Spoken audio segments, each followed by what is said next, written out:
इस तरह की और कितनी तस्वीरें बना देंगे खान साहब की, अगर लोग यहाँ पे आपको कहते हैं कि हमें तस्वीरें बना दे, बट इतना मुआवजा हम लोग नहीं दे सकते। जी जी ले लो, अगर ये बेचना चाहता है, जितने अमाउंट ये निकालना चाहते हैं निकाल लें।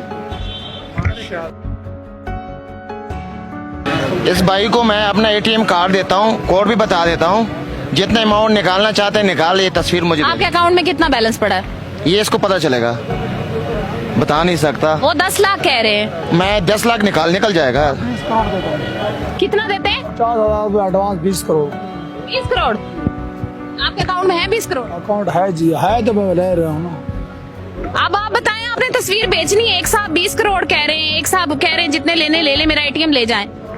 जी नहीं, ये मैं इनको और पिक्चर बना के दे सकता हूँ, लेकिन ये पिक्चर मैंने खान साहब के लिए ही बनाई है। वो भाई हाथ में पैसे लेके खड़े हैं। जी जी नहीं, ये खान साहब के लिए ही मैंने बनाई है और खान साहब को ही गिफ्ट करूंगा। ये मेरे से कांटेक्ट करें, मेरा कांटेक्ट नंबर ले, मैं उनको बना दूंगा, लेकिन ये पिक्चर नहीं मैं उनको तो ये इनको दे दे। 50,000 भी एक अमाउंट है, वो पकड़ के खड़े, वो कहते हैं एडवांस लें, और बाकी 20 करोड़ वो कह रहे हैं। नहीं नहीं, पैसों में तो कभी मैं सोच नहीं सकता। 20 करोड़ नहीं, सवाल ही नहीं पैदा होता। आप दूसरी नहीं बना लीजिए। ये पिक्चर मैं इंग्लैंड में भेज दूं, इससे भी ज्यादा बिक जाएगी, लेकिन पैसे के लिए मैंने बनाई नहीं, एक मोहब्बत का